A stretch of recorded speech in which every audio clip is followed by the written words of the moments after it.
streaming. We just a streaming. Let me make sure that. How y'all doing? Good. Good. How are you? I am great. You got a haircut. I did get a haircut. He said a while I forgot about it. When I came in on that one Wednesday for the plate. Yeah. Like the jam. It's like I didn't notice you at first because of it. Yeah, I mean, it's funny because I'm always wearing a hat, so you wouldn't think that it's a thing, but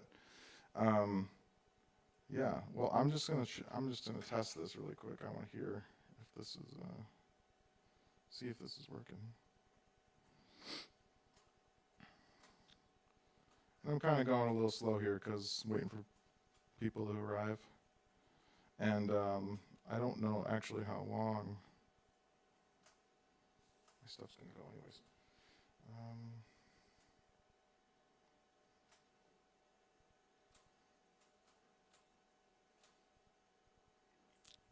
Hello. Oh, yeah, okay, it's working. Sick. Welcome to Game.wav. This is the third meeting. Meeting number 3. How do you say 3 in German? Sure, that's perfect. I like it. It's definitely not that. Well, I know all you guys know our safe spaces policy, so I'm gonna skip this one. I'm pretty sure all you did the survey, so thank you. I appreciate that. It helps a lot with all the things. And I know you know this, order operations. That's all volunteers, including myself, which is right there. That's me. I'm there. Pick my nose. All right. We got events. All you know them because I know you do. But for you online, just in case, we've got several regular events. Jam nights, the first Wednesday of every month. We've got the main grand Game.wav meeting on the second Wednesday of every month. Game.wav is the second Thursday of every month. And then we've got Twin Cities Playtest on the third Wednesday. Women in Games Gathering, third Saturday. And the fourth Wednesday of every month, the MNVR HCI at REM 5. We got like a lot of stuff going on. It's insane. It's awesome. And everything is pretty much 6 to 9:30, 6:30 to 9:30. Except when it isn't. This is probably never going to go that long. So, yeah. Ever, pretty much. No. See, I did. 8-ish. See? 8-ish p.m. 6:30, whatever. Yeah, that is wrong. Oh, God, we just not get these right. Anyways, thanks to our sponsors. Great. Is that door open? The one outside? Thank you. Thank you. That'd be great. Appreciate it. Okay, thank you to our sponsors, one of them being Hennepin Tech. All of them are now in one tremendous slide here. Noble Robot, 2DHQ, HTC, where you're at, and REM 5. Amazing places. Yeah, we can't go anymore. I guess we could have one I guess we could get one on here that, like spins in. That would be cool. So we do, at Noble Robot, we do Jam Night, Twin Cities Playtest, and then the Women's in Game, or Women in Games, I'm sorry. Women's in Games. We got our main Game.wav meeting at 2DHQ, which is pretty new, pretty awesome. And then here, HATC is Game.wav, and then the VR meetup is at RM5. Community plugs. Is anything going on? This is not playback feedback. This is just anything going down in your towns. What? SGDQ. Yeah. I can't even say it. SGDQ.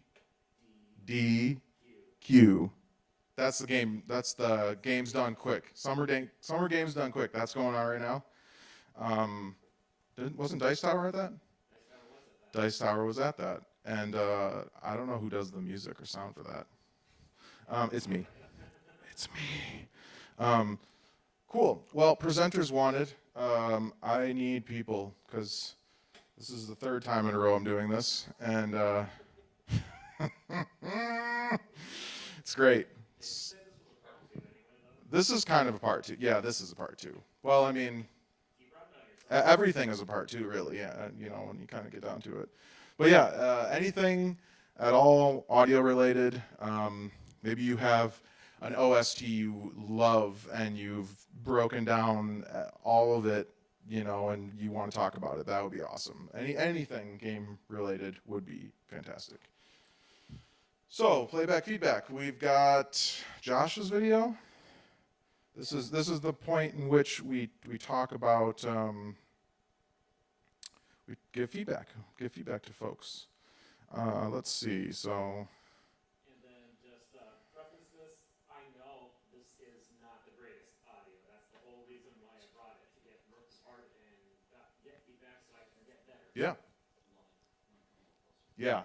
Come closer. Oh my gosh, why is it so small? I'm sorry. I don't know why. Technical difficulties. I'm testing out a new setup here. We've got an area mic in here now, and I'm doing multi things here. So let me know if it sounds okay. And you can actually hear me through these speakers too, which is not always the best thing, but for right now, it's pretty great. Okay. So let's check out Josh's trailer for Dice Tower. Now, is there anything else you want to preface with this? Not necessarily like, I know it's the worst thing I've ever done. No, not that kind of thing. It's not. It's not. But is there anything we should know about the context of the visuals that like help that we should? Yeah. What should we know?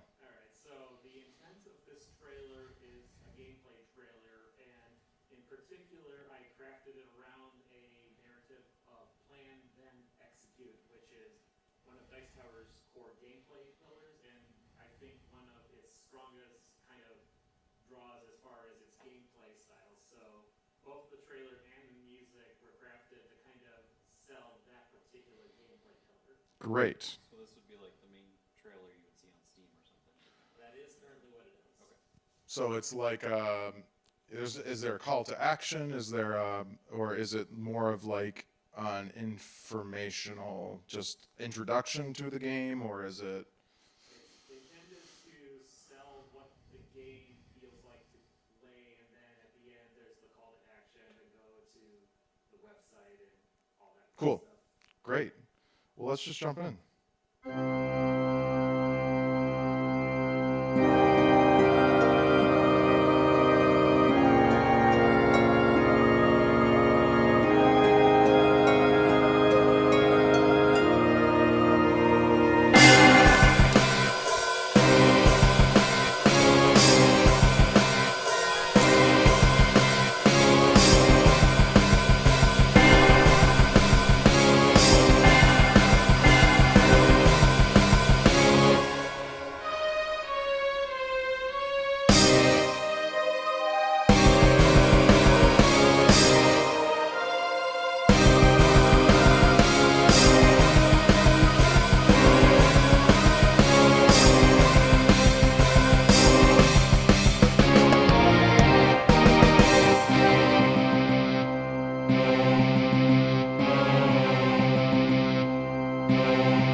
Sweet.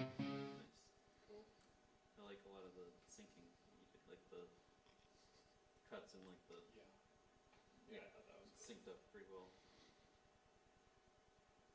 Yeah. Yeah, like so what did you say, the flow is good. You liked the visual flow. Yeah. Yeah. Like there was several moments where it like matched it really Yeah. really well. Yeah, I agree. what did we think about? Well, I guess. Well, what do you like about it, Josh? What do you like about what you did here? That's a little bit tough because there's a lot that I honestly don't like, which is where I'm getting feedback. But I do think I agree that I sync things up together fairly well, Mhm. and that was an intentional part of the process, trying to craft both the narrative of the trailer and the music kind of together so that they would both sync well with each other. Yeah, sure, sure. Um, Great. My opinion would be that, well, like I said, I think instrumentation wise, like just the instruments themselves sound really, really, really, really dated, which is not necessarily a problem. You know, it's not bad. It's just one of those things that I personally um, would I would have something like a newer, or in my opinion. I think that you can have like those older sounds, like those kind of fake guitars and whatnot, that can go really well with pixel art. But I think that this pixel art is too high fidelity to, like, it just, there's a separation in aesthetics that feels different. It doesn't feel quite together, in my opinion. Mostly like in these parts here.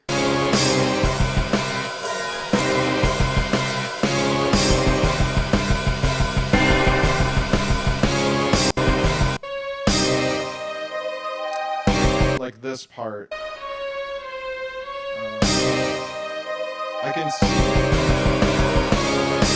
can see you're trying to like what I kind of am imagining here is you're trying to like make a story with the music that kind of matches the visuals. Like, you're kind of pulling back when it's a safe zone, which is really cool. But I can't explain why. I'm also not a fan of how long it takes to get to something.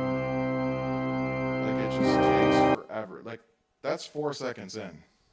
And like 4 seconds is like most people's span of like getting hooked. Like right away. I want to see, and I don't really want to see like menus right away. It just doesn't feel, I don't know. Yeah, that's a good point. It just doesn't really feel like that exciting. I'm not like thrilled to play this game yet. Where I'd rather just right here, start right here, and then go back to this maybe, and then jump back around, and then, you know, show, It feels like it's out of order. yeah, That's kind of out what it of feels order. to me. And I, Like put the exciting stuff right at the beginning. absolutely. Trying to hook the person watching.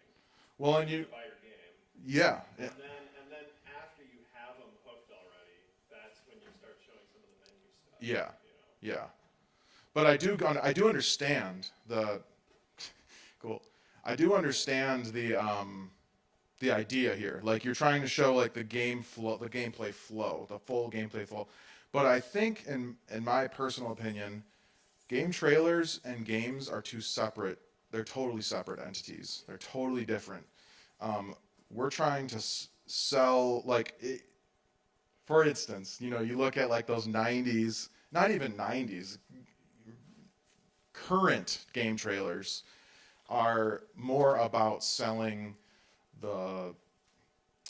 I mean, I go back and forth because I know in my personal opinion, I want to see mechanics. I want to see like how you play the game, and like why I play the game, why I want to play the game, stuff like that. And you're doing that all.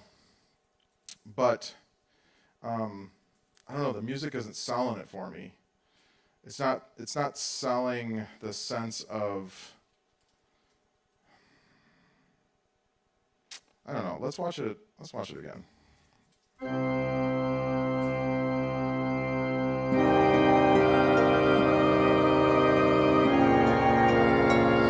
I guess already I just I don't need this like slow like melancholy intro to kind of go into this but you are setting a vibe of like sort of like mystical, magical.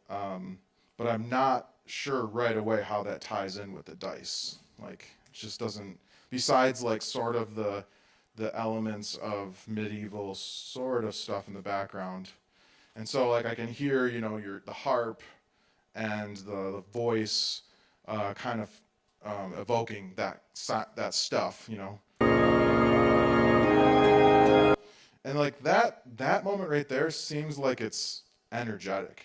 Like when it's slamming those dice in it, but it doesn't really feel that way. I think that moment needs to come a little bit later, and like not too much later, but a little bit later, and it actually needs sounds. Like it needs, Yeah, like I think it needs sounds too. edited in, I because don't I like the think sounds that you made that. That is, yeah, yeah, the sounds that I made. and knowing. Yeah, this is kind of a weird thing right now because I actually make sound for this game, so it's a little strange to like be giving the feedback. But yeah, what were you saying, Trent? I'm sorry. Yeah, no, just that like that's a like it.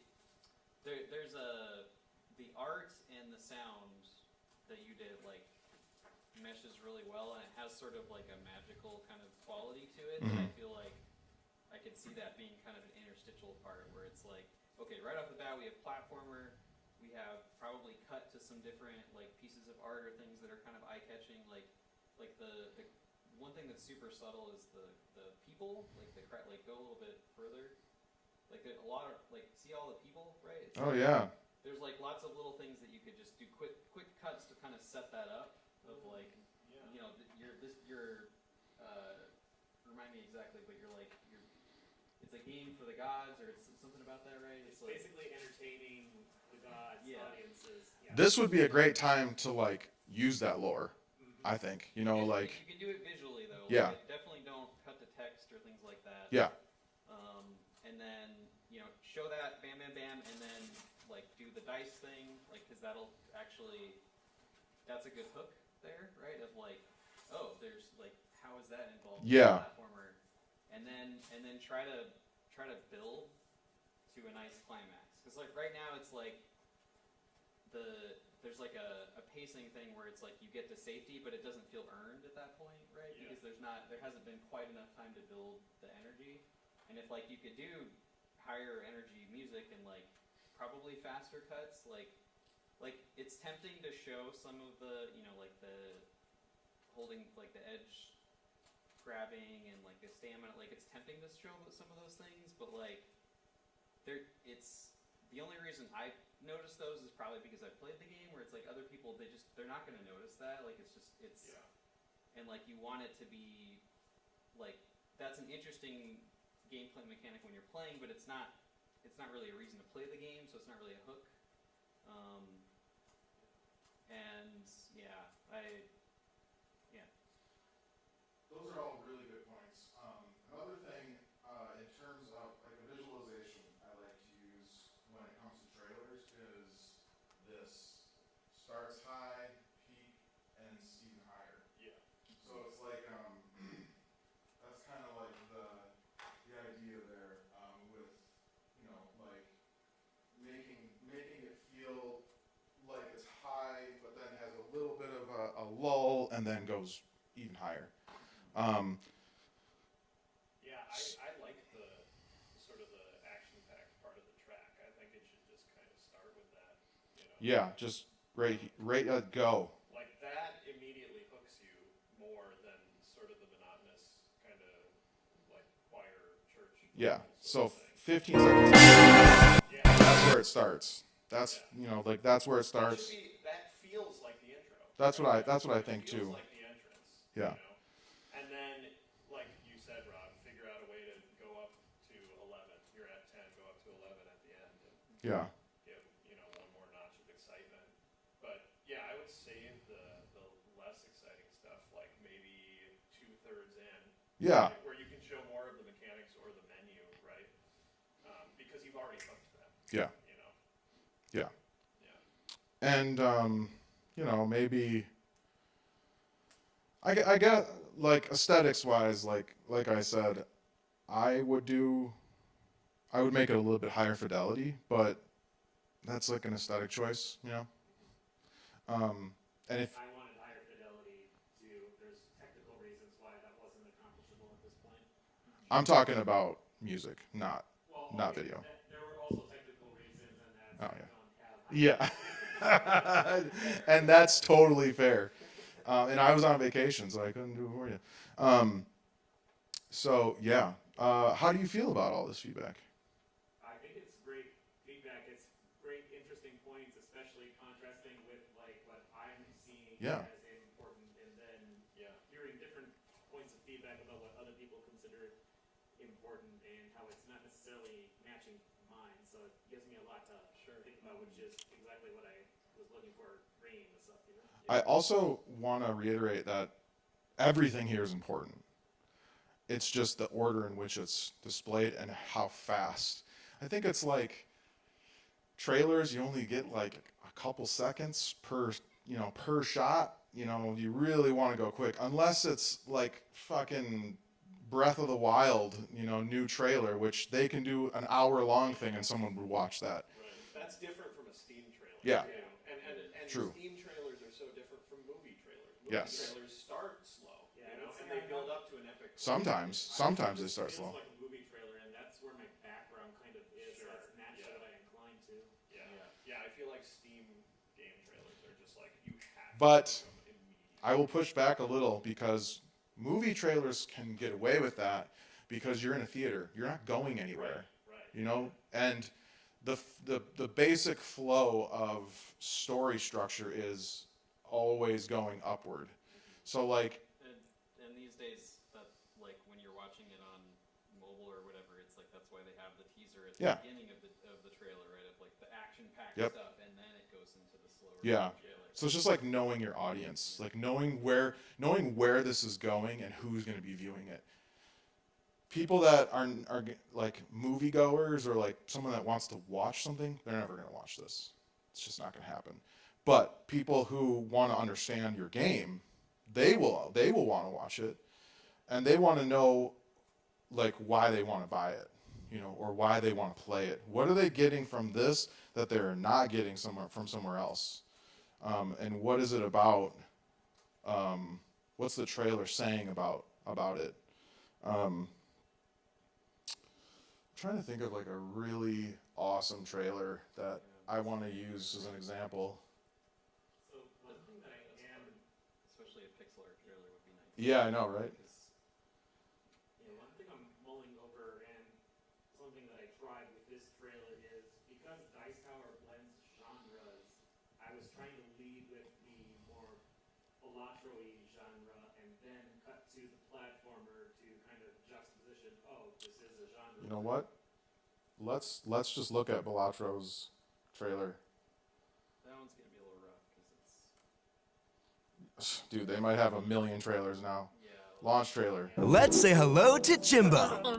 He's just a joker. In any other game, he's left out the deck and has no value.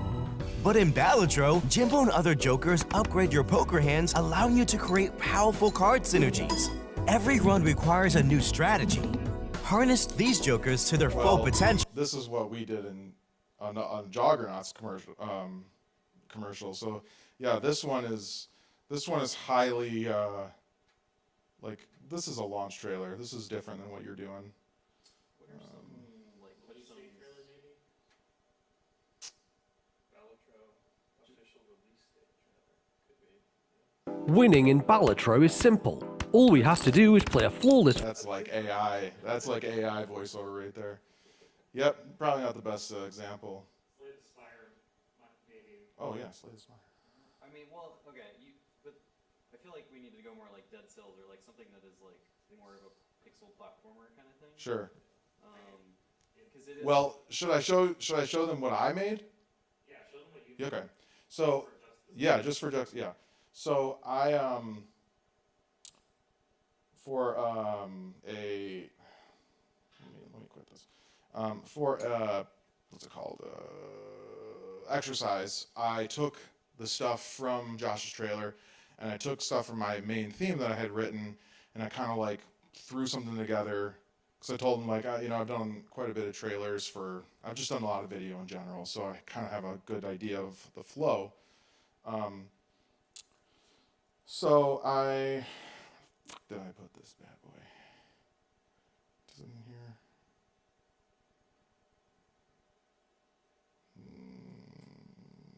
No. It's on my Dropbox. So,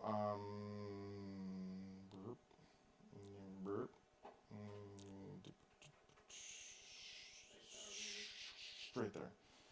Okay, so, that's not it. Here we go. So basically everything I said I kind of did in mine, or fixed in mine, I guess.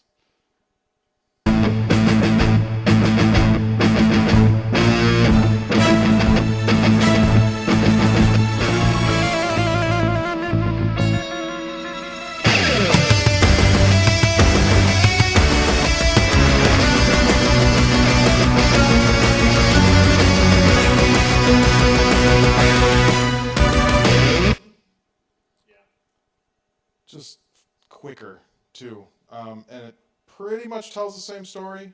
It's a little too fast, maybe. I don't know. Like I was using what you had and what I had to kind of put it together, but just adding some motion, and then capturing your video at 4K, which you couldn't because of reasons. So that you can do those zooms and whatnot. Yeah, I really wanted to do Yeah. a Zoom, but Yeah. I was in a bind. Yeah, for sure. What about like something like Shovel Knight? Oh, Shovel Knight. Shovelware. Shovel Knight trailer.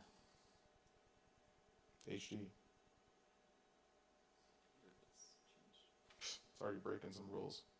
5, 6 seconds in. 7. Yeah, I would.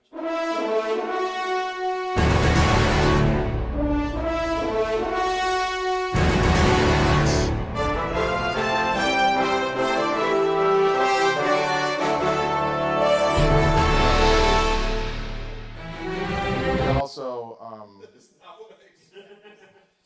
they also have a massive fan base, so they can do whatever the hell they want.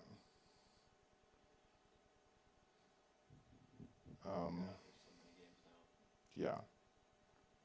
Shovel Knight Trevor, I don't even know what the original is anymore. Shovel of Hope. Yeah, me too.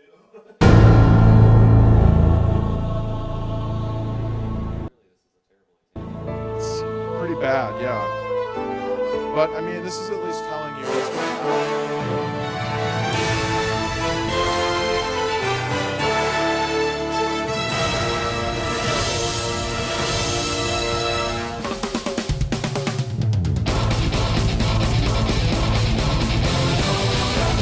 Start right here.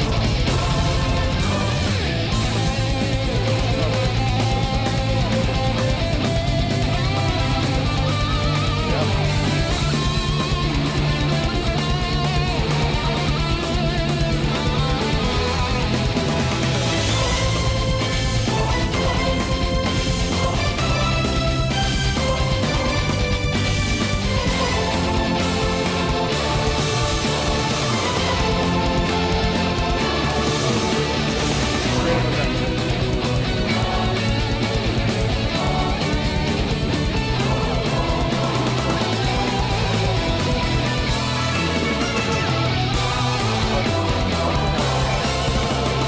I want to pause here. The music is high fidelity, but it's also not pristine fidelity. It's not like every instrument is brand spanking new. But those guitars are actual playing guitars. So it's like there's a couple elements in it that make it sound, more realistic or like higher fidelity. So it like really makes it feel trailery, in my opinion. Oh, I totally do not like the guitars that I Yeah. use in mine. Like, if I had capability of recording it live, I would have done it. Yeah, yeah. And then sometimes you just can't. And that makes sense. But yeah, this trailer's cool, right? After the Star Wars. Wow. That is like 20 seconds in. But again, It's almost 30 seconds into the trailer, but they don't have to. They don't have to conform to anybody's rules because they're Shovel Knight. You know, like they don't have to have an awesome, succinct trailer that. Yeah, I mean, look, it's got what? I mean, yeah, we all know that this is a massive game. So, well, do you feel sufficiently feedbacked? I think I got plenty of good feedback. Okay, great. Anybody want to share anything else? Does anybody else want to share? I could show another track. I Sick. worked on.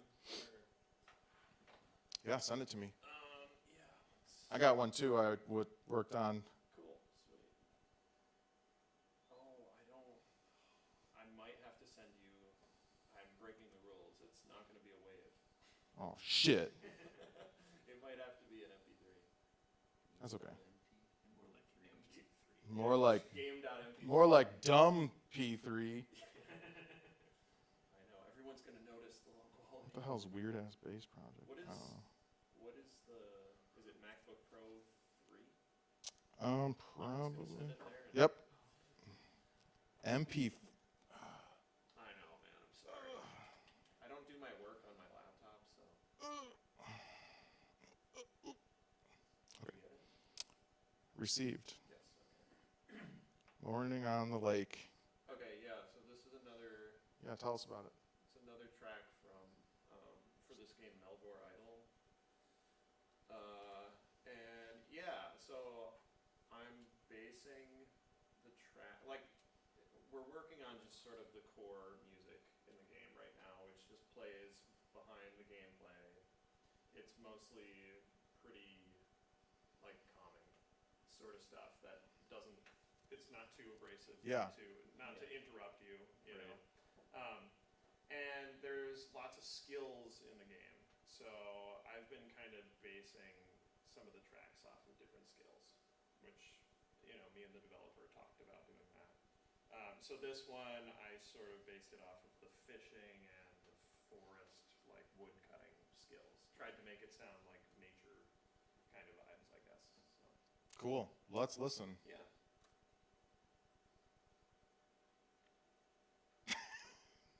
Sorry. Awesome. Protecting the MP3s. Interesting choice. Interesting. Yeah. Yeah, very interesting choice. It's Philip Glass. Yeah, it's Philip Glass.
gorgeous.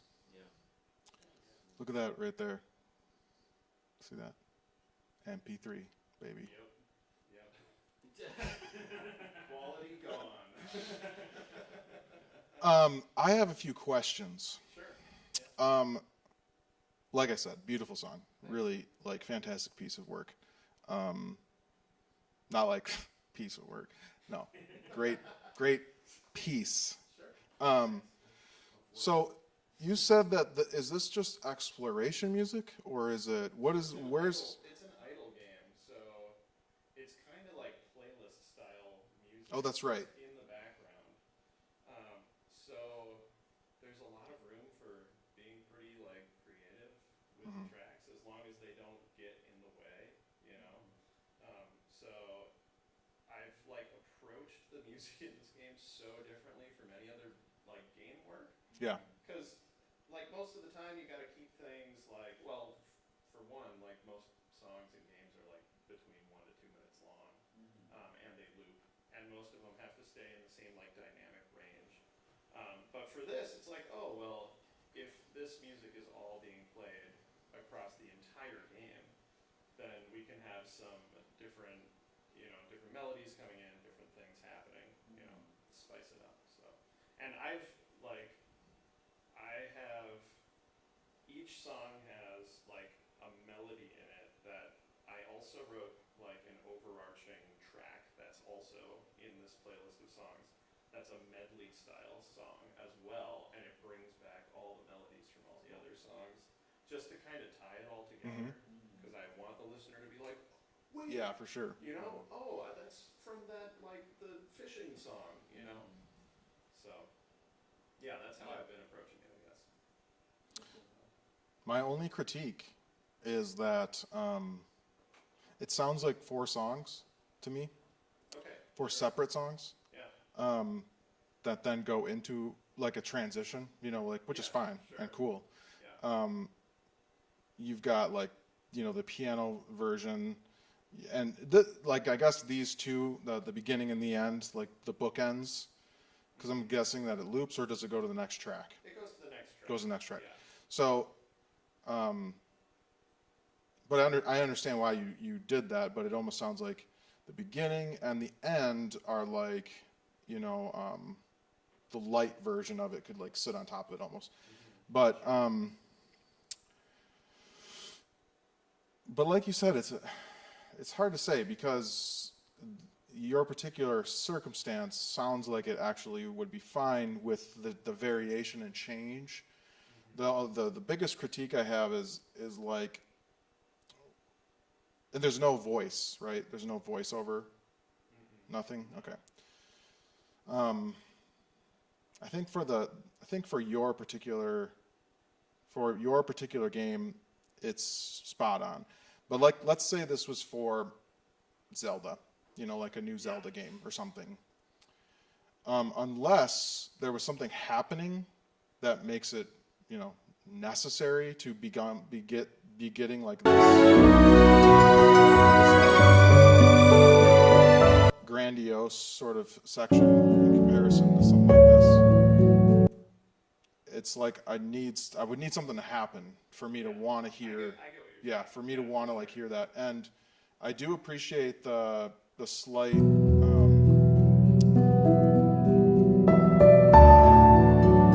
there's a chord here that's out of the key. Sounds really cool.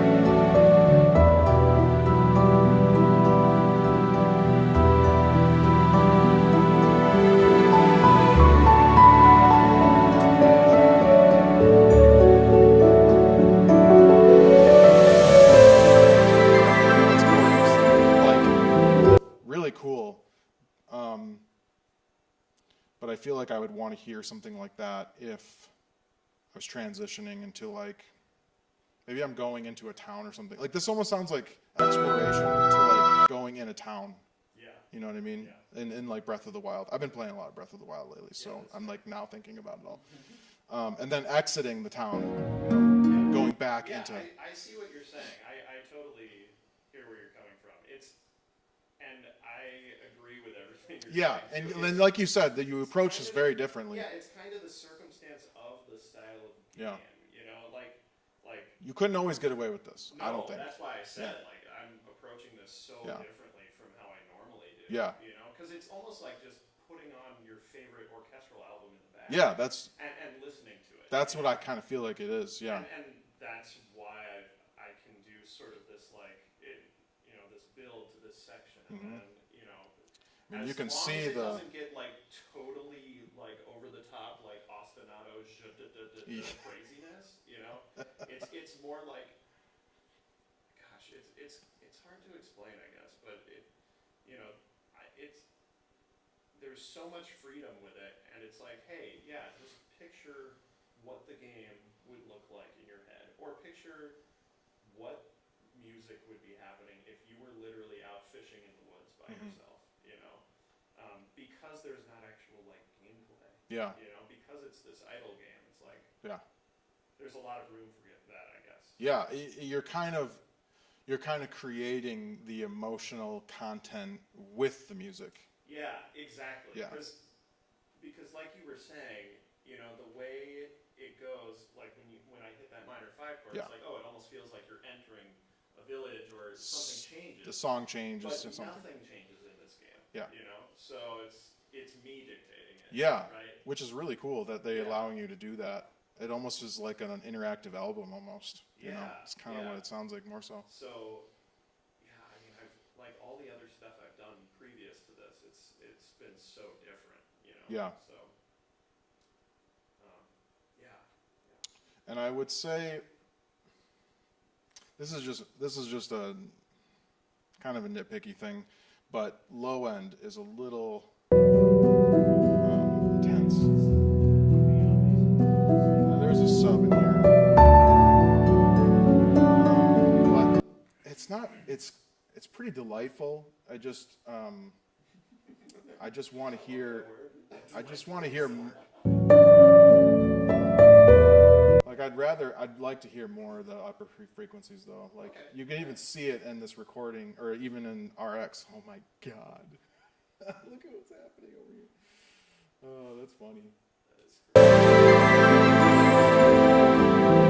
I mean, it's only bad in a very very very hard to hear way. What's the perceptual masking or whatever? Yeah, it's like dithering. Yeah. But it's just really funny how MP3s work. Yeah, great song, man. Like Thanks. I really, Thank you. I'm pulling at strings here to actually give you some feedback. No, I appreciate it though. Yeah, That's great feedback. fantastic. Anybody else have anything to say? Awesome. Trent thinks it's awesome. Yeah, that makes sense. It's hard for me to like really give a critique because all of my musical and audio knowledge is just self-learned, so I don't know where I'm actually. I don't hear the same things that Yeah. you do.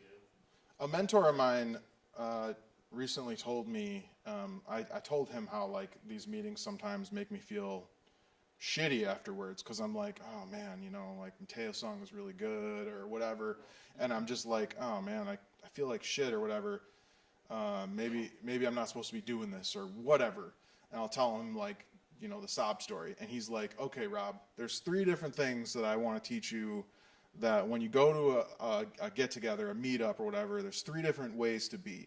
There's teaching, there's learning, and there's supporting. So like, it sounds to me like you were just learning. And so like you go, like really take that to heart, like take that, like embody that, that, I don't know what the word is. But like, I was really inspired by his words in that, you're always teaching, learning, or supporting someone. That's part of why I'm coming. Yeah. I'm trying to get more immersed and actually learn more. Absolutely. And figure out what I don't know, which I'm learning is a lot. Yeah. Yeah. If you feel like you're teaching all the time, that's a good indicator that you might be an asshole. That too. So. I'm always teaching, so I might be an asshole. You just said you weren't, though. You just said Yeah, I'm just kidding.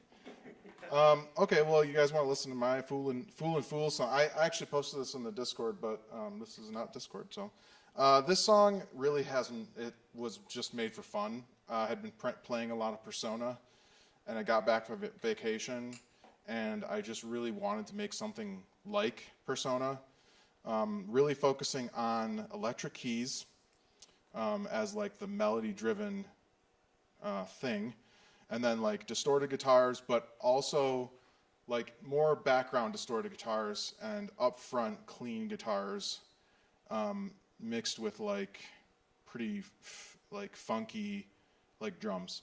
So so I kind of imagine this would be for like a spy, you know, infiltration. You've got the prize, or you're going for it, or whatever, and then you're exiting, or something like that.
Yeah, that was my track. It's really not. It's not for anything. It's not really. I was practicing really. I can tell you're inspired by Persona. Yeah. For sure. Yeah. I just bought all of them on the Switch. I just repurchased all of them on the Switch. I'm pretty excited about it. Yeah, man. That's Anyway. super cool. Yeah. I feel like my only thing would be I want you to hit that big chord at the end maybe a little harder. Yeah. Because I like that whatever it was, minor major. Yeah. Like I would like totally flesh out that harmony. Yeah. Because it's the spy chord. Oh you know? yeah. Like I just want to hear that more. Yeah. You know. Well, that's why I hinted at it. Yeah. In a previous iterations of the song, I had like added that in more. But then I was like, I want it to be more suspense, more suspenseful. Yeah. I just think like just the outro, like that. Yeah, chord, I agree. Like landing on it, it's so like cliche. But it's also like everybody's expecting it, you know.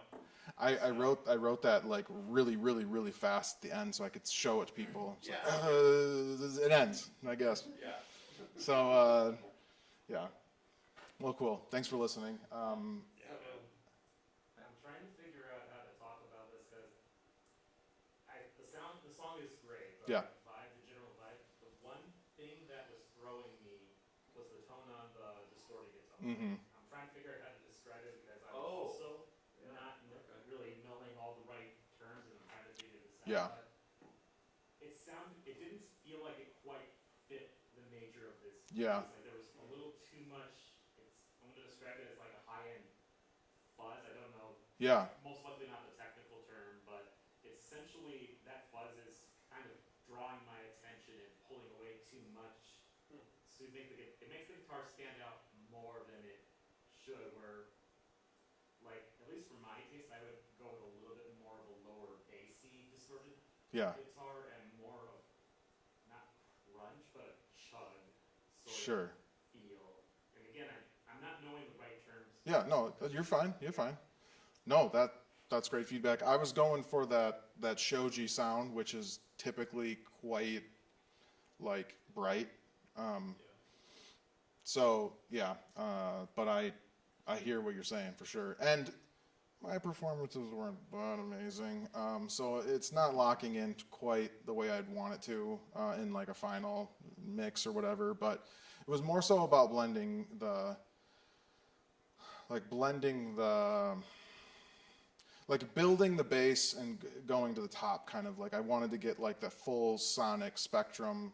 And even though like I felt like some of the guitars and they weren't hitting the right way I wanted them to, and it was playing around, and so yeah, I wasn't even that happy with the particular rhythm that I was playing with that guitar, because it's just eighth notes, but it's a lot groovier than that. But I don't know, I'd probably play it a lot differently now that I've got a groove, because I think I wrote the guitar parts before I even added like extra, like bongos and stuff. I added a bunch of stuff, so. I mean, honestly, the composition of the guitar I was fine with. Yeah. Like, with guitar in particular, a lot of times what you think is like the guitar being complicated is actually the surrounding instrumentation, Sure. adding stuff, and the guitar itself is much more straightforward. At least that's what I Yeah. in analyzing this stuff. For sure, yeah, simple is better most of the time, almost always. That's been my downfall in like trying to compose, because I'm rock oriented, but I also play guitar, so my tendency is to like get really ostentatious with stuff on the guitar, and then it just doesn't fit anything. Yeah, most well-crafted songs are about tastefulness. It's always about tastefulness, because if you just threw everything at someone at once, there's nothing there. There's no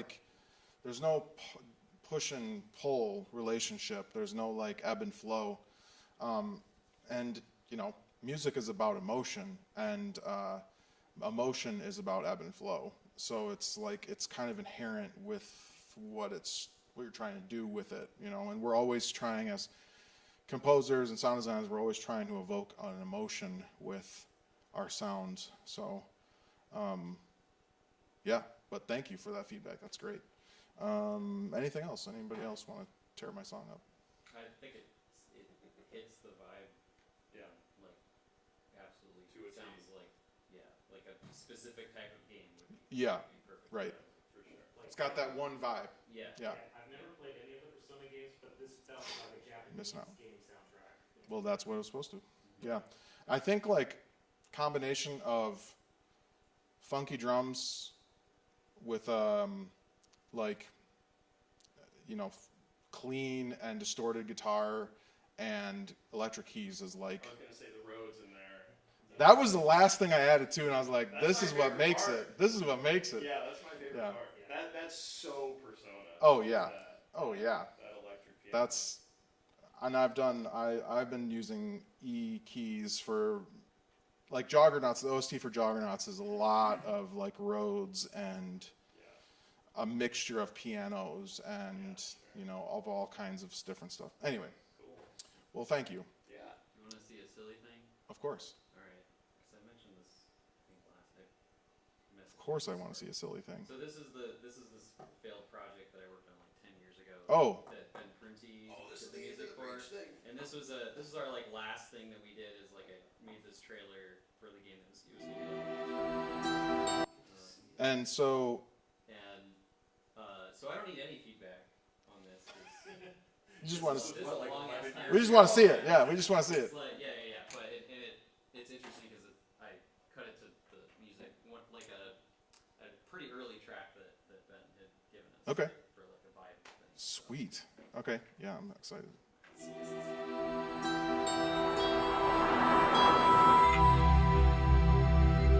Final Fantasy IX March.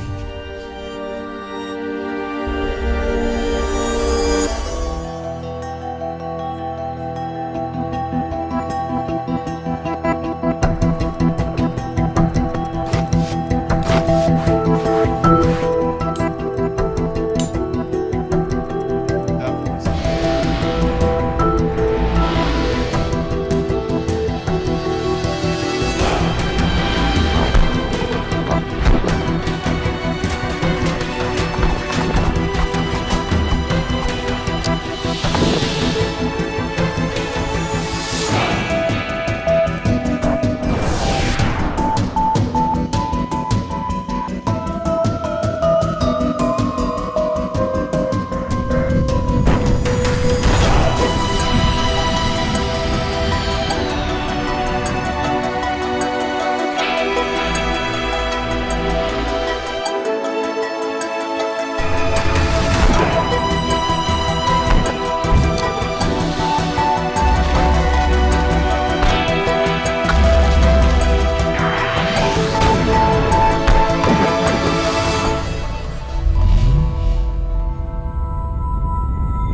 Dude, sick.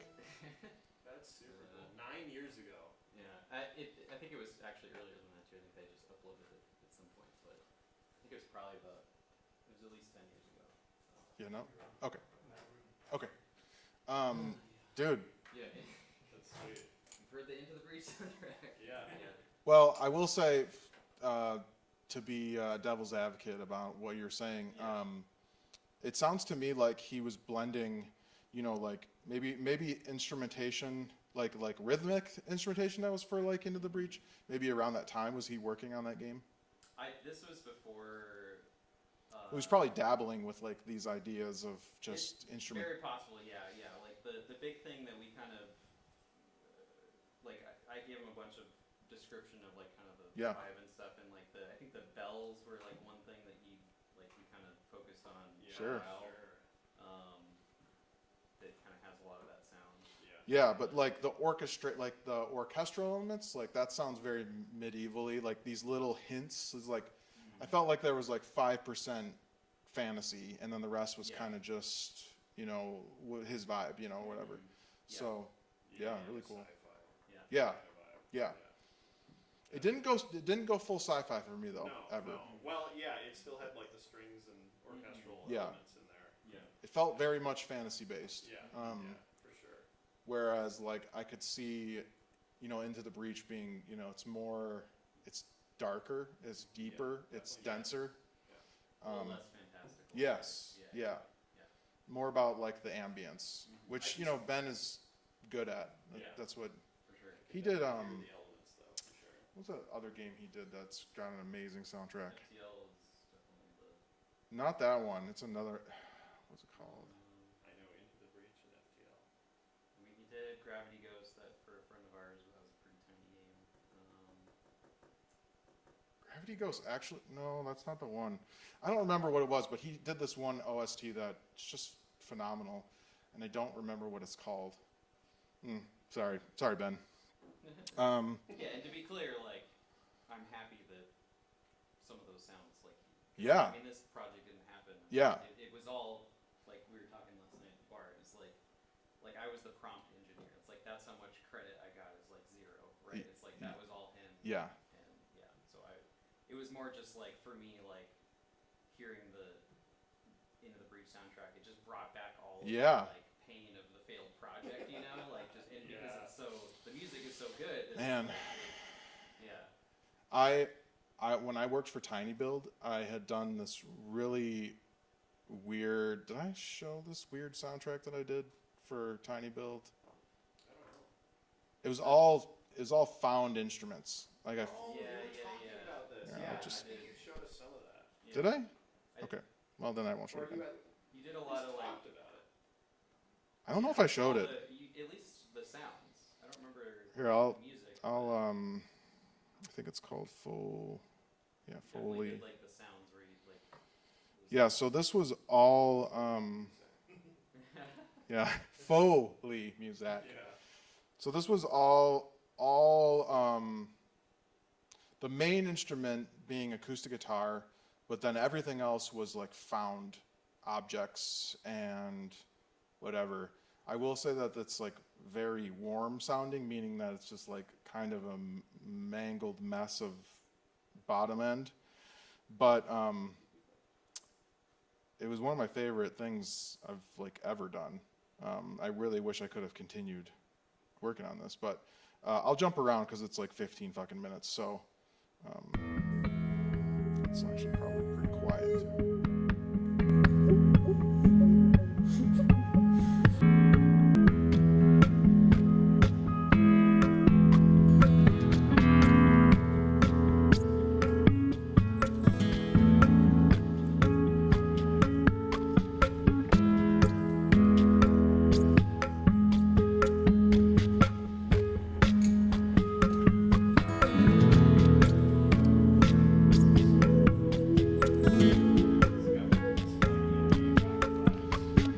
Yeah, and I used a plugin called Shaperbox. Oh yeah.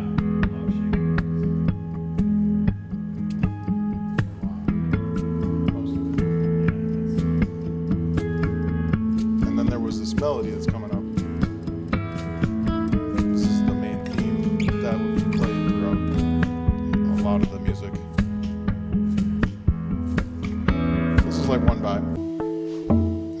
used these transitions. I did these transitions.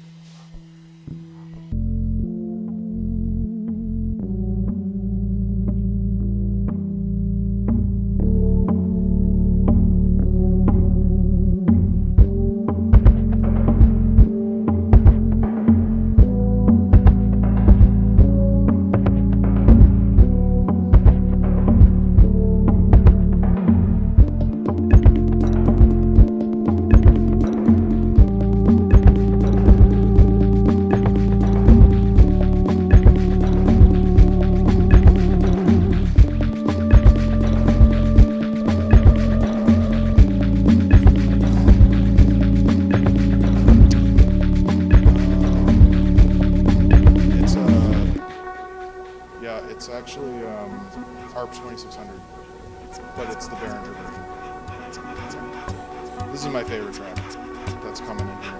So it's like kind of messy.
Sampler of like all the different songs that I'd probably make. Or here's the theme again. Only I played it really shitty on my guitar, so it sounds all broken up. This is my favorite little weird. Yeah, here's another weird one. They're all weird.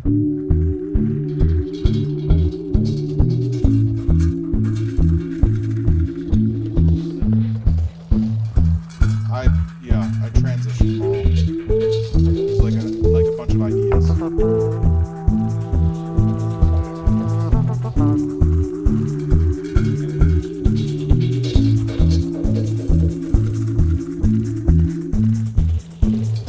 Yeah.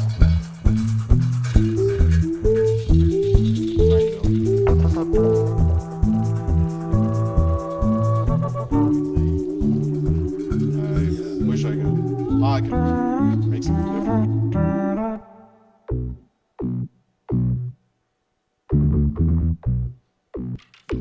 This one gets crazy.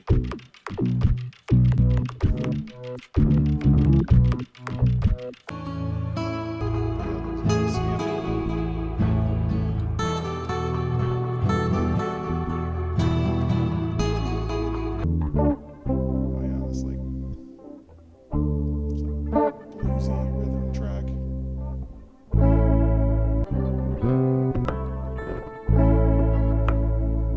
So what I was trying to go for, so the game was called Totally Reliable Adventure Party. And so the idea was it's like fantasy-ish world, but like we never made the game design. I don't know what it really was, but the characters, it was all floppy physics. I'll show you the... Is that the same thing as Totally Accurate Battle Simulator? No. Nope. That's similar physics floppy vibe.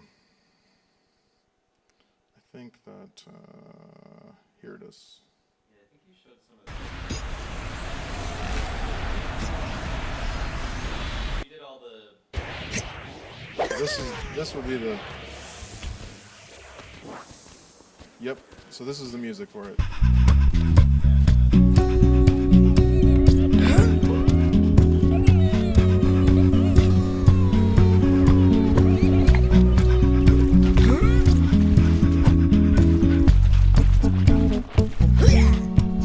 So the idea was like, hey, the floppy physics and everything, like it's really dumb and like silly and goofy and human and like whatever.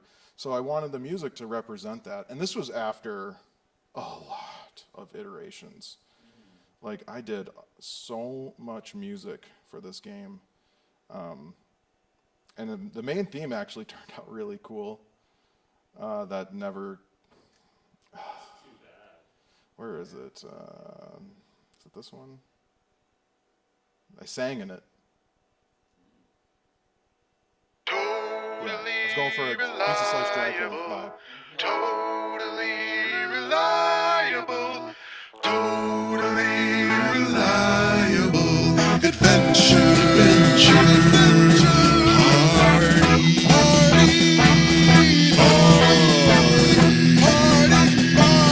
party. It's a party.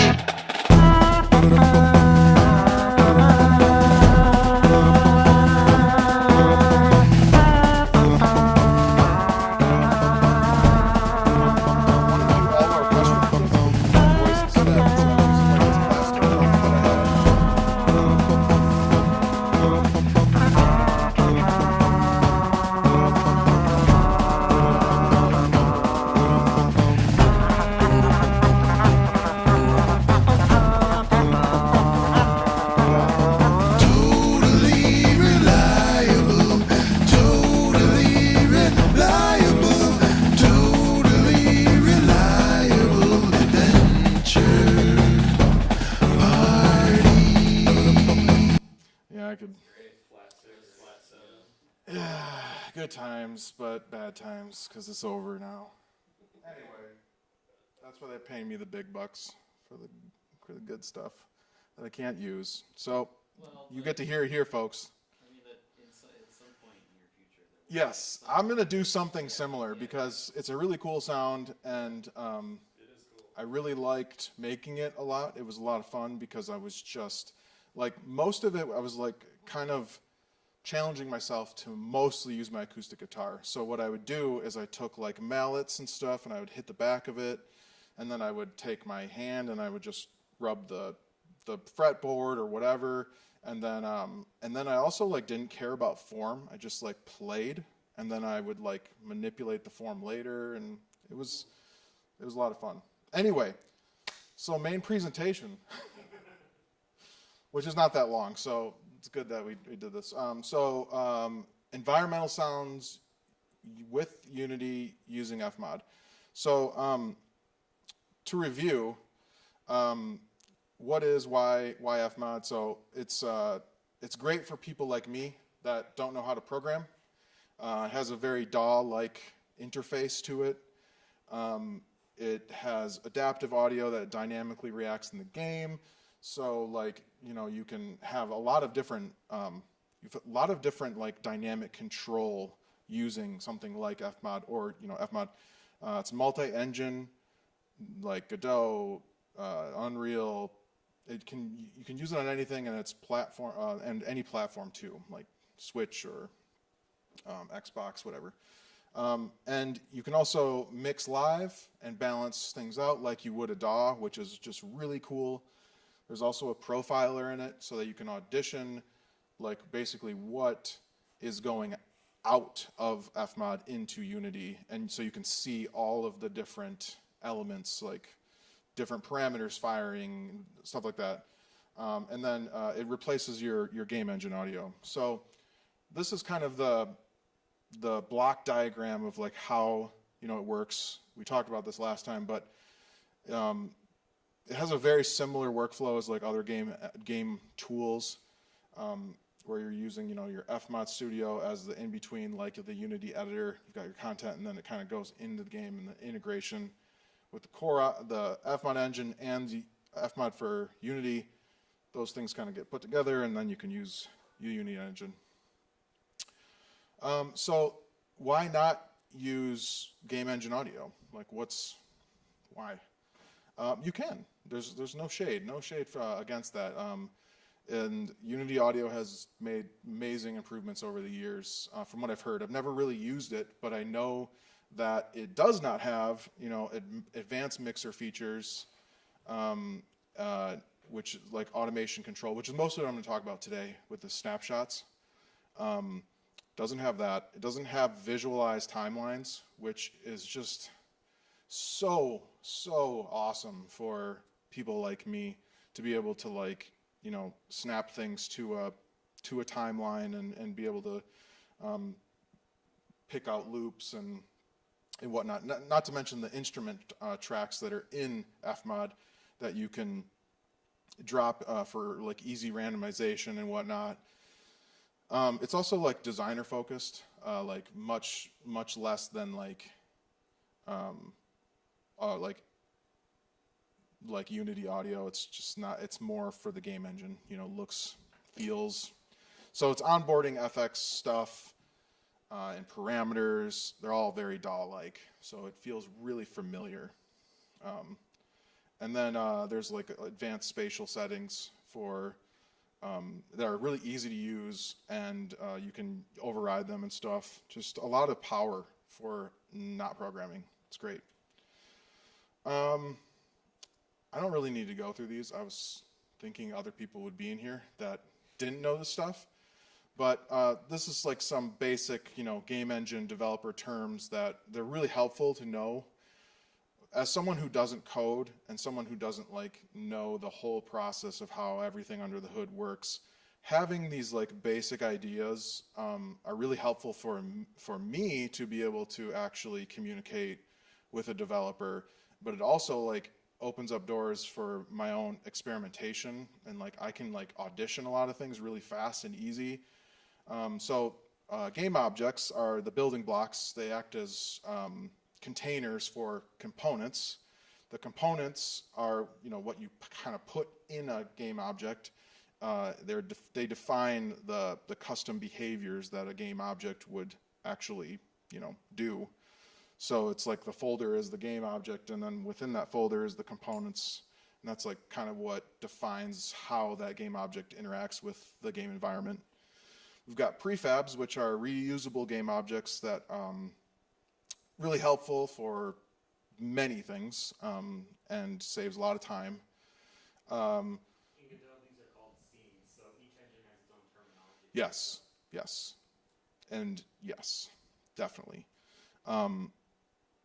Cameras, components that output the visual content. So this is really important to us because a lot of what we do is listener based. So when we're turning the camera, the spatial features, that's something that we test and want to know.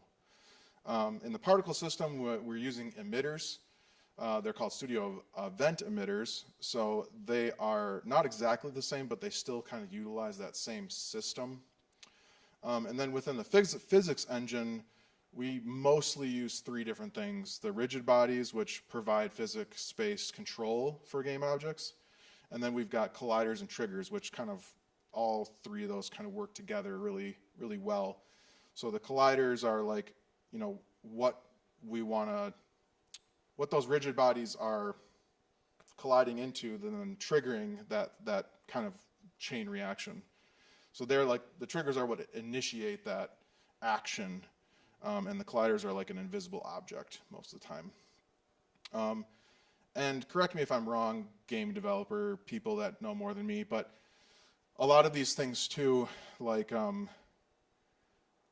can tap into a rigid body or a collider or a trigger that's on something else, so we don't populate it with a bunch of triggers that we don't actually need. But yeah, that's probably true, right? Yeah. So yeah, that's just some terminology. So FMod core terminology, like what Josh was saying, every program has a little bit of different terminology, and some things actually mean other things that other programs use as different terminology. So core FMod type of terminology, so events are units of sound content that can be triggered, controlled, and stopped. Parameters are properties of an event that can be updated in the game. And then banks are collections of events and assets from the Fmod project formatted and compressed so that you can actually get it into the game.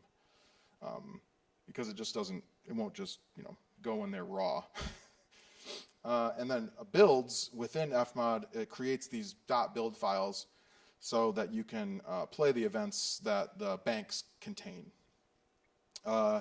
Instruments has the most ridiculous explanation that's really simple, but triggerable elements that route audio into event tracks or control behaviors via snapshots and commands. Basically, it's just you put audio in it and it does different things for different instruments. Like there's one that's for randomizing, there's one that's called a scatter instrument that is a pretty creative tool where you're literally like putting a bunch of audio files in it and it can kind of shoot out audio however you want and use it in a bunch of different ways.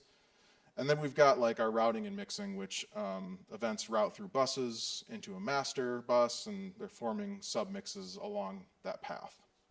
It's like core Fmod terminology.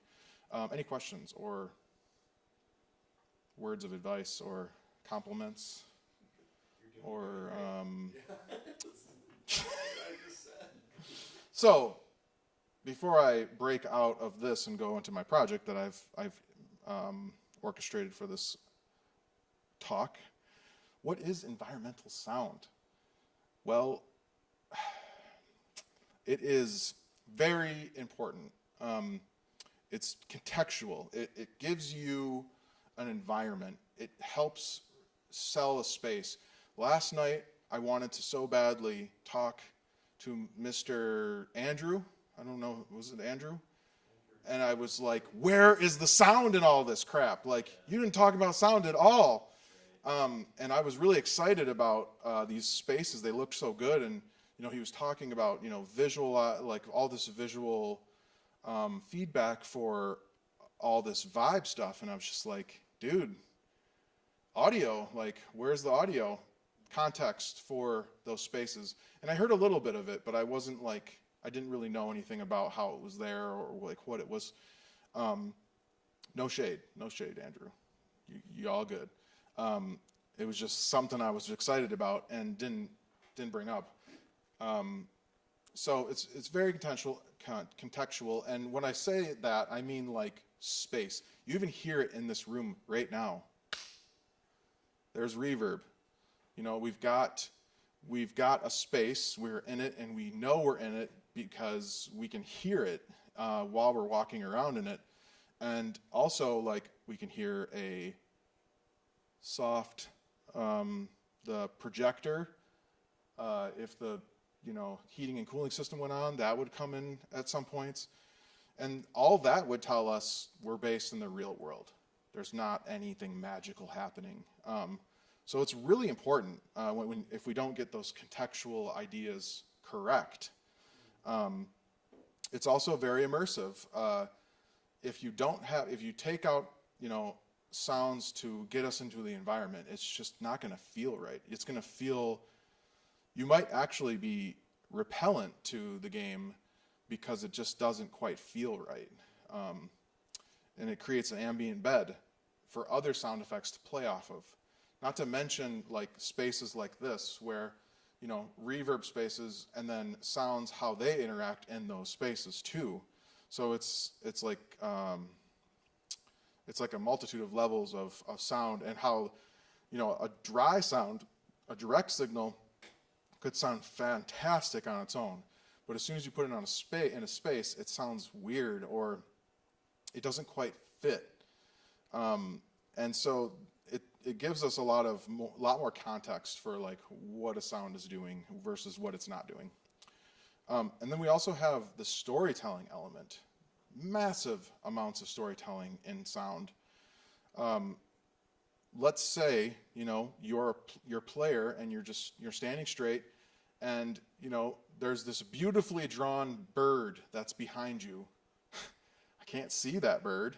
How would I even know it's there? Well, the story of that bird being behind you is in its sound.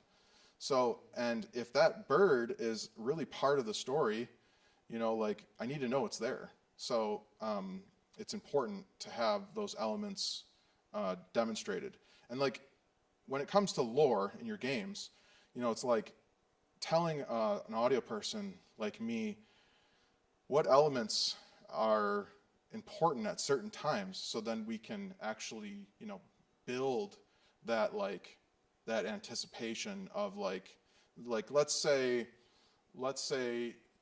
it's there's a monster at the end of the cave or whatever, and like the whole game is leading up to this monster. Well, what if throughout the cave, you know, you're getting these snarls, these roars and whatnot, and you're like, I'm terrified of that sound, and you're just going to keep hearing it.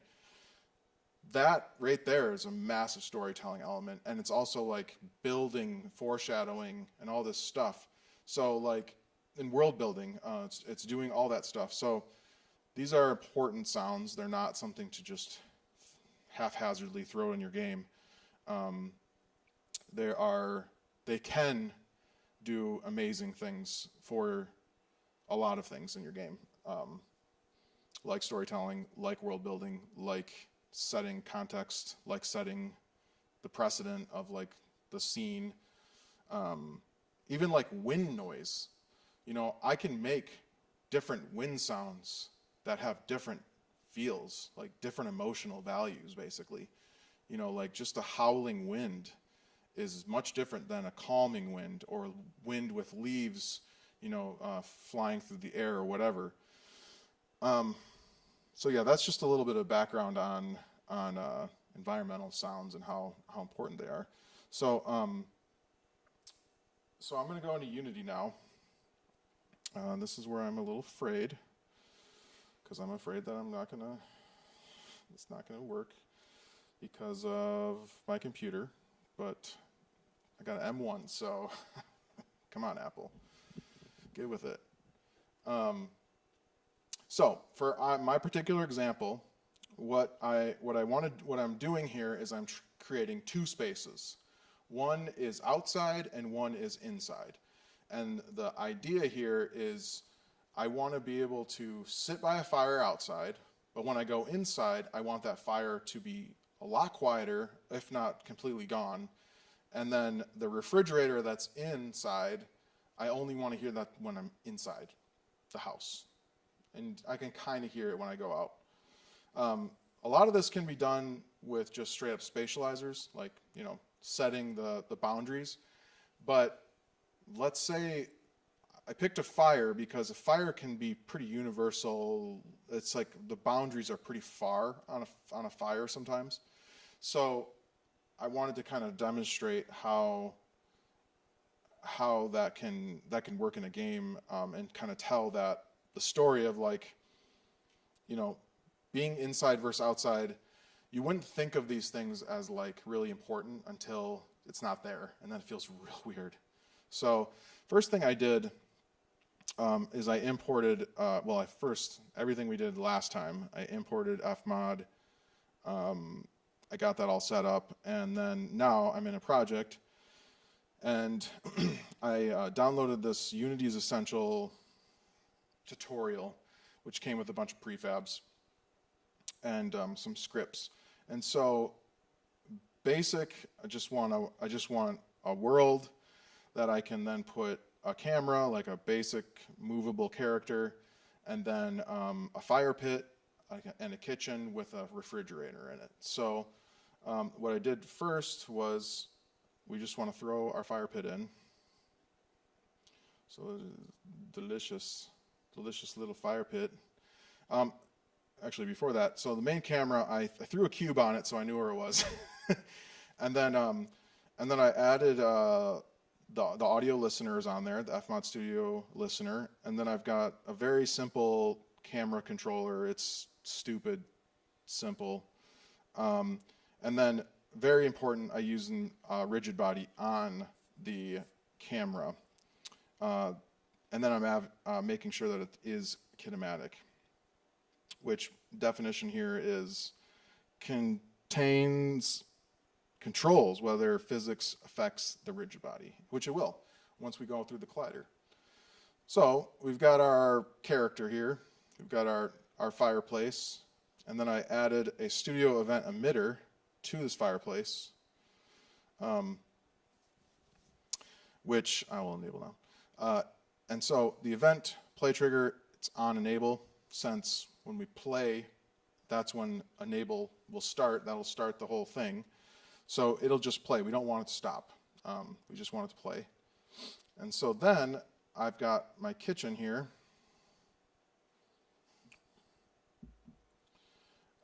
And this is just, there's no colliders within it, so you can kind of just walk through anything. It's not meant for that. But here's the refrigerator. So if I click on the refrigerator, I've got a studio event emitter on that too. And that, again, is an ambient sound effect, so I don't need to stop it. We're mostly just trying to figure out where we are spatially. So I've got it set up. You'll hear it a little bit outside, but it starts to trail off pretty quick because the minimum is 1 and the maximum is set to 3.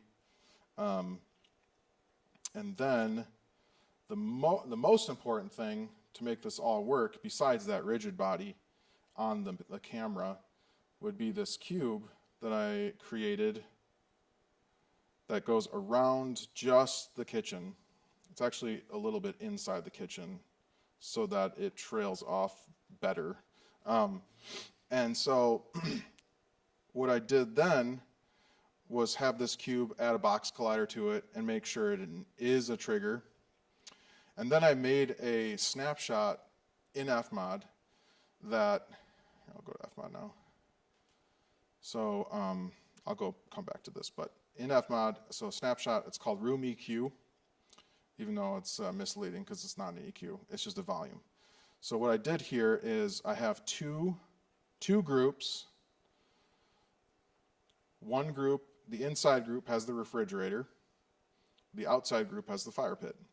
So now in the snapshot, when I go through the trigger, the snapshot will engage, and the volume will be automated down.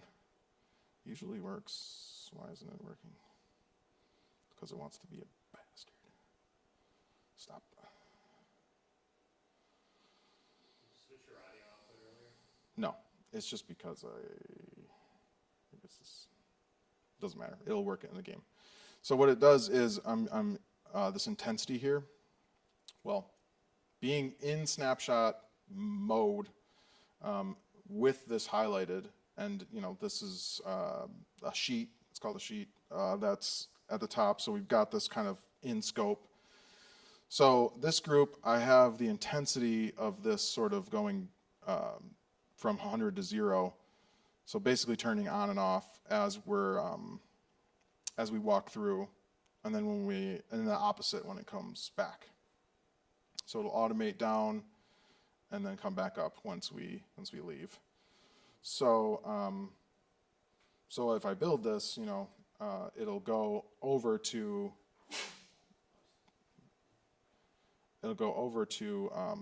Unity, and I can use this little hourglass and go to snapshots and room EQ. And so then it should be good to go with the logic set up within this this box collider. Let's test it. Let's just hear it.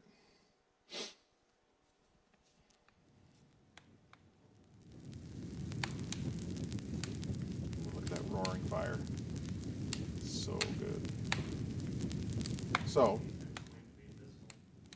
walking around this environment here, we can still kind of hear it. This might turn up my voice.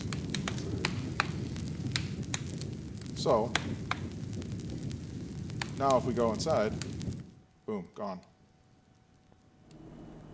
And here's the refrigerator. Beautiful refrigerator that I can walk into. So I can still see the fire. I can also still hear it, just barely. Hear the feedback. So now when I go back outside, boom, fire. Inside.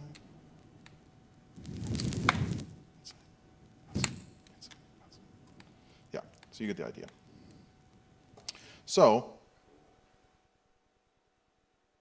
this is a very powerful concept because now we can do this for many things. What I was trying to do in Fmod, and for some fucking reason it wasn't working, and I got to figure out why. I was actually trying to change the EQ of the room rather than using volume automation altogether, because really it's not a volume automation.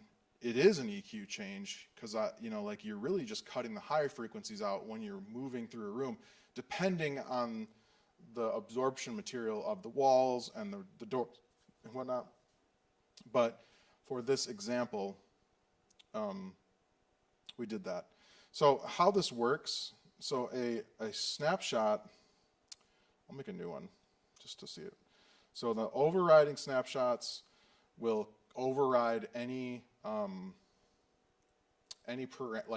controls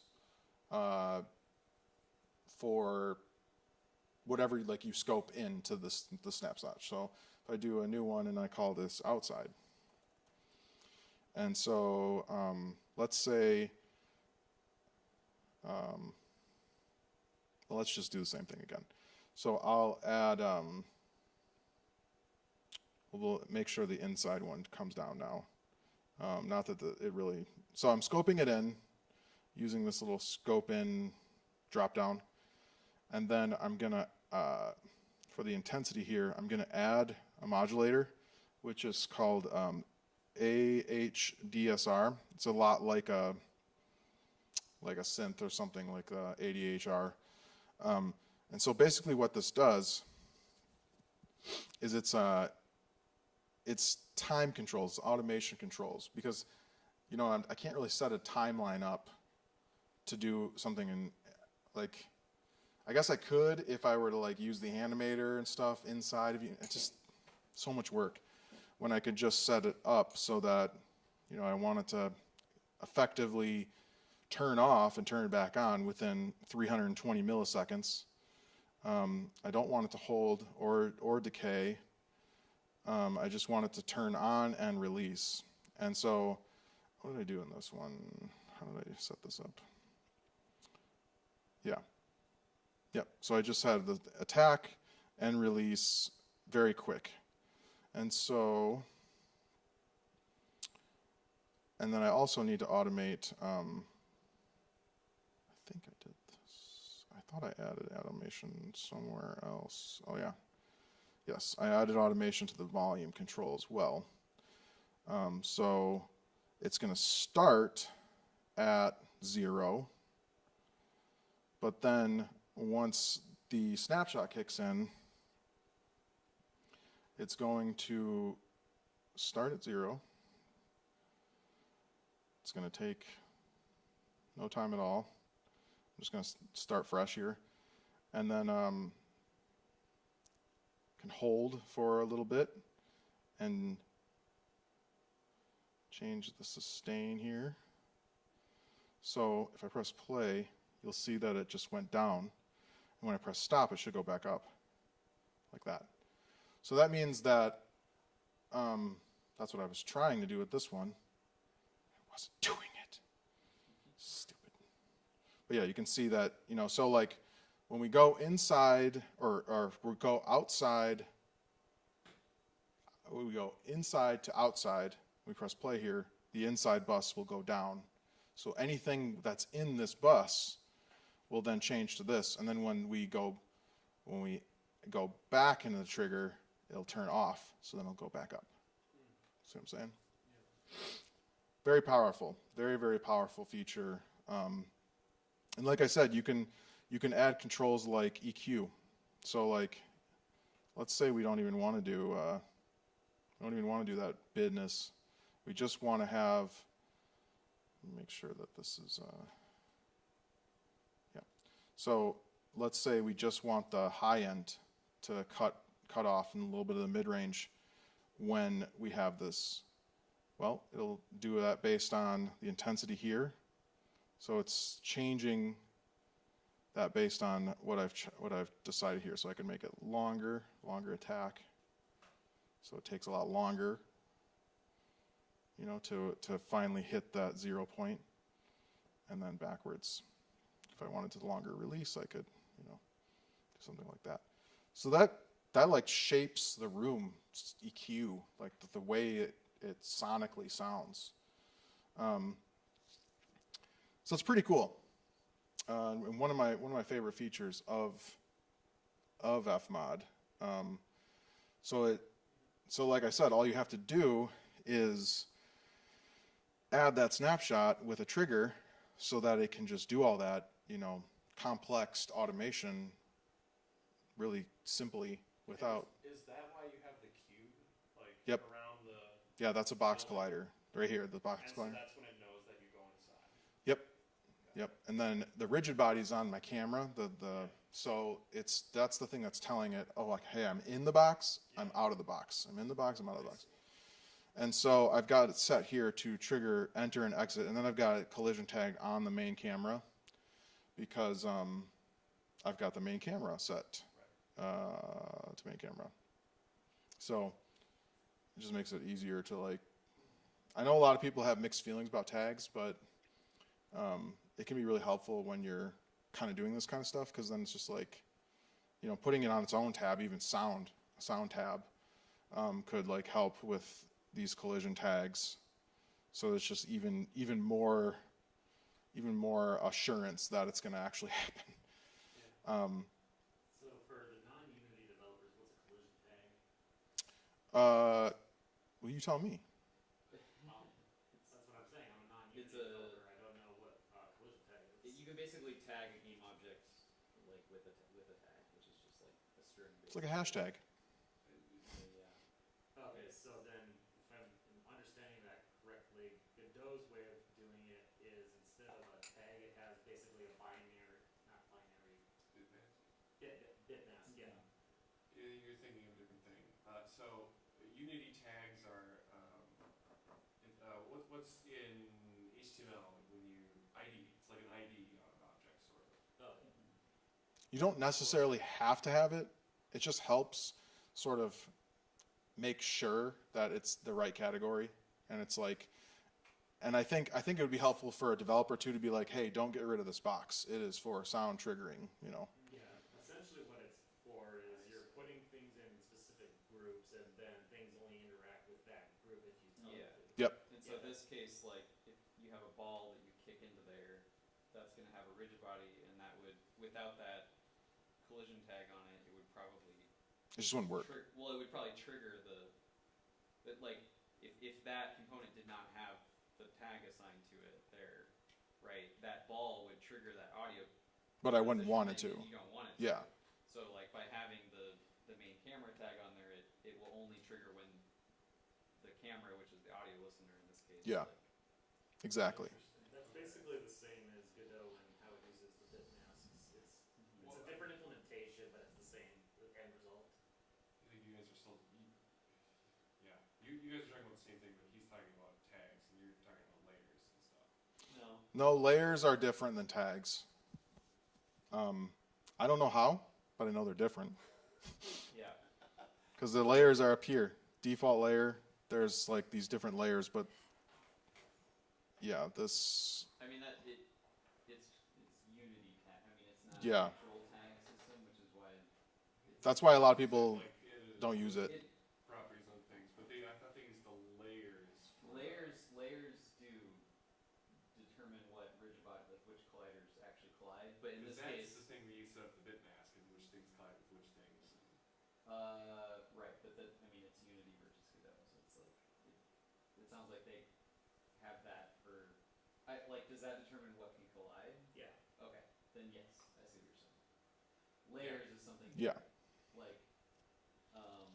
The tag is just like a it, aid to mark things in the editor, like Yeah. what thing it is. It's from the APIs or anything like that. You can like check it, but it doesn't affect like collisions or correct. rendering. Yeah. In this case, Just- this specific component is checking the tag on whatever collision it's getting. Right. So, but yeah. Yeah, But so- you're right, yeah. Okay, so you have to manually opt into it Yes, versus yes. the built-in stuff that is just automatically processing. Yeah, I could add a tag and just call it sound, you know. It's just a random property you can assign to want with it, but it doesn't do anything in Unity. Yeah. Okay, so Right. then that's more similar to groups in Godot, which is I think you're basically the right. same thing. Yep, I think that's what you would call it. Because if I tag this as sound, how the fuck do I get out here now? Click your thing on the left of your game object. Oh yeah. So now I attach this to sound.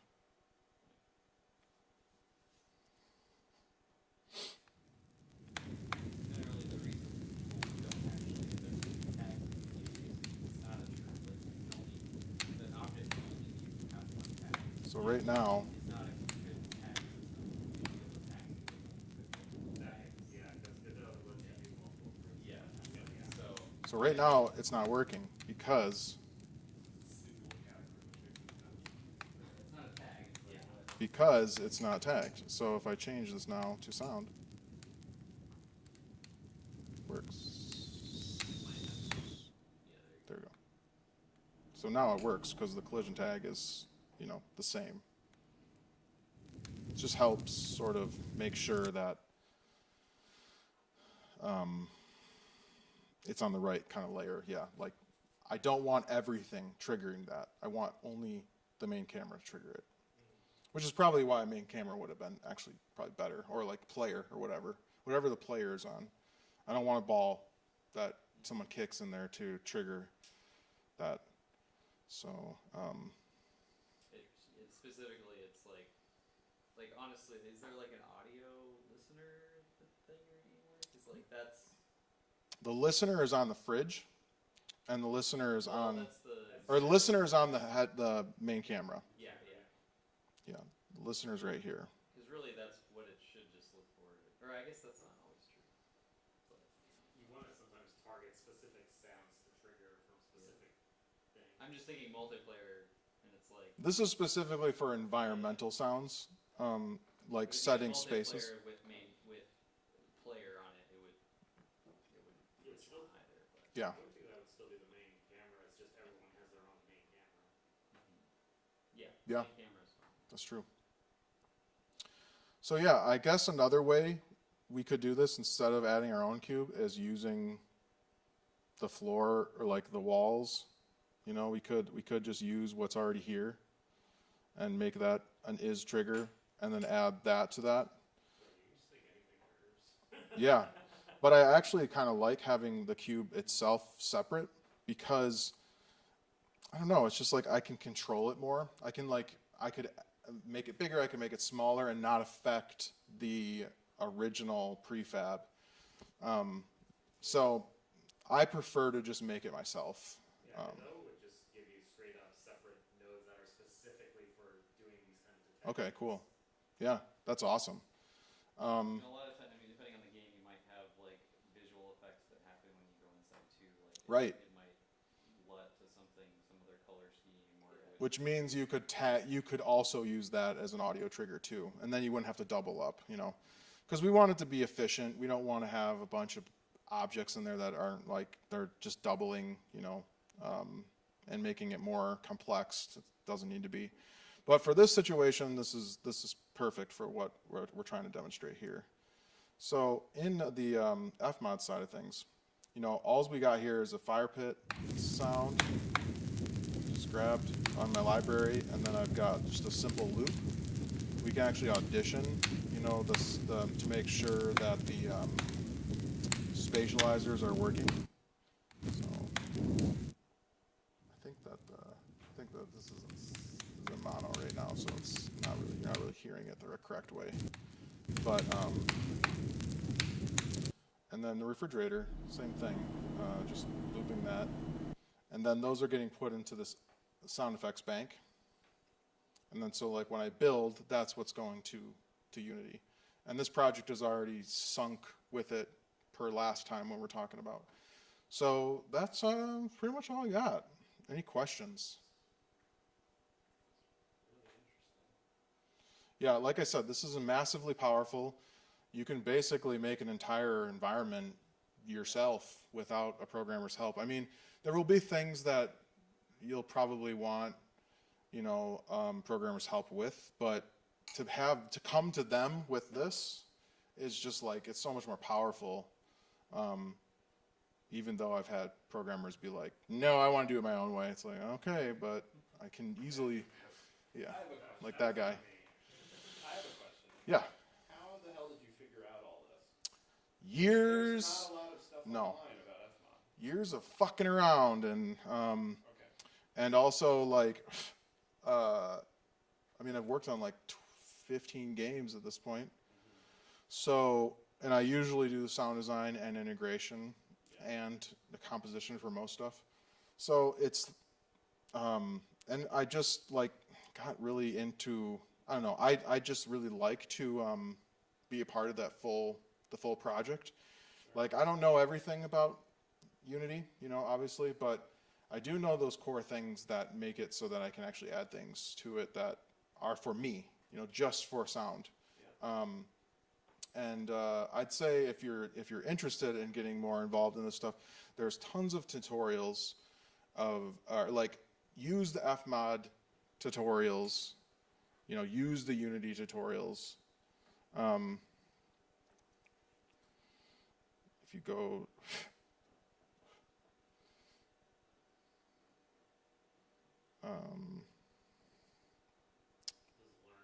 yes, there it is. So you can do these like cart game, survival shooter, Celeste. There's Kevin from Kevin Ram.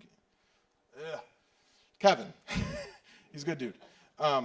He Not the same Kevin from earlier. no, not the same Kevin from earlier. So yeah, these are the different ones that they've got, and so this will kind of like help you understand how FMOD and in Unity actually work together. To be honest, I don't actually do a lot in Unity. I don't actually ever, sometimes I don't even touch a game engine at all. Like I have 2 clients in here that I don't really do that at all. I mean, Scott more so, because he's been making me this badass audio editor. No, so he's the one that just wants to do it all himself. I don't think he's trying to do it all himself. There's no FMOD integration, I don't think, Yeah. in your engine. I mean, But- it could be. It's just a library you gotta figure out. It's true. So if you're not touching Unity in a game, are you still like choosing to use FMOD and then they are Yeah. doing Yeah, I will. Especially for like Josh's project here. Like, FMOD is really good at building your own like logic, like visualizing the logic. Here, let me go back to FMOD here. So like, you know, I can add triggers and I can add region changes and all this stuff that Unity just can't do. Or Godot or whatever. Like, it's a lot of, it can do it, it's just a lot of scripting. Like, why? Why would you spend all your time doing that when... That's exactly why I wanted to go this route, 'cause I didn't want to do Yeah, why spend all your time doing that when you could hire an audio designer who knows FMOD and knows how to utilize it and knows how it integrates, and just pay them to do it instead? It's going to cost less, and it's going to be more empowering for your designer because, I mean, personally, it's like, I love the feeling of being able to like take a sound from my DAW and add it into the game without any help. And that's been my thing since I started, is like, I want to do that. I want to be able to do that. And FMOD helps you get to that point a lot faster than coding or something like that. Yeah, and so it's just been a lot of years of honestly just fucking around and fucking up and, you know, like talking to the programmers about their experience and with FMOD and understanding what they want out of it and what I can do. I mean, game development, like I was saying, I think I've said it many times, feedback and communication are like 100%. That's what game development is. That and spreadsheets. So like, you know, like, yeah, there's a lot of spreadsheets. So like, you know, that's the thing that I'm always focusing on, is like, how can I communicate not only my audio better, but how can I communicate the interpersonal relationships so that we can be on the same page? Because there are so many different softwares with so many different terminologies, there's no like this is the way to do it. You know, there's nothing like that.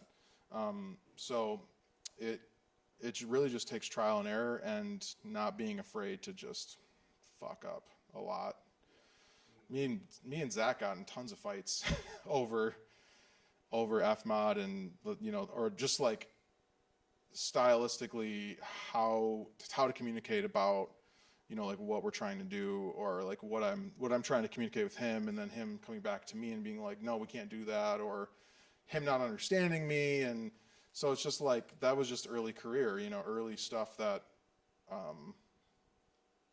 you know, I think now I have a better approach to it, and I have just a lot more knowledge of the software and stuff. So, but it is definitely throws a wrench in it if you don't know it.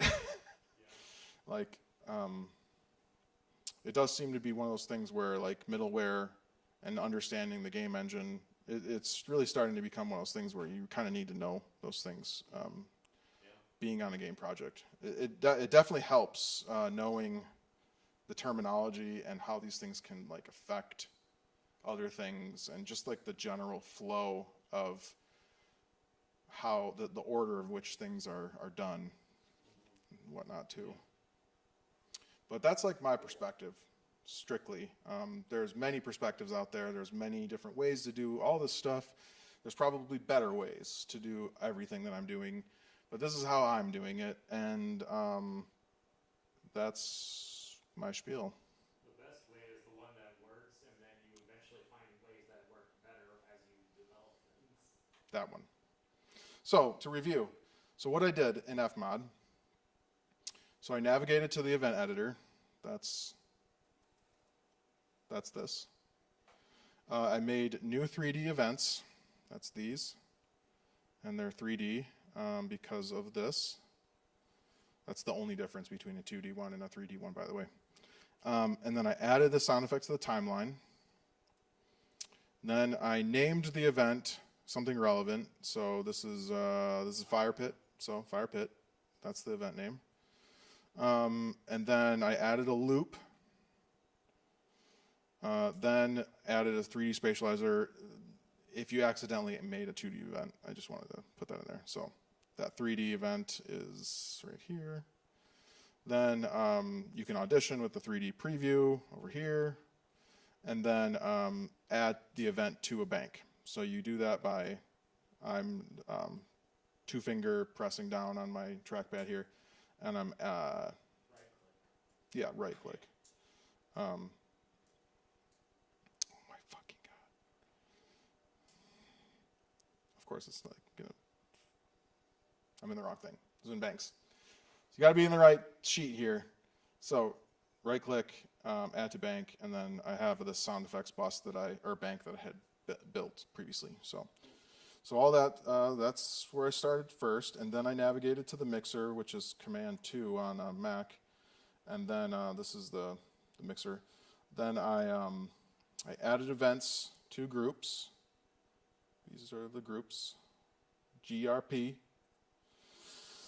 And then I separated the sounds that I wanted to control dynamically, and then I went to the snapshots tab, and then I created a new overriding snapshot like I showed earlier via this. And then I used the AHDRS for fade controls on volume and or snapshot intensity. So again, back here, this intensity. And then I'm remembering to scope in items that I want to have active during the snapshot. So this is scoped in. It's going to show these like green dotted lines for stuff that's not scoped in. Okay, and then once I'm done with all that, I go to File, Build, then it builds for the game, and then it will refresh in Unity side. So then everything I did on the Unity side, I set up a controller by creating a cube and adding it to the main camera, and then adding the simple camera controller that came with the tutorial component. And then I added a rigid body component and checked is kinematic. We can go back to there just for visual reference. I know I'm a visual learner a lot of the time. So main camera,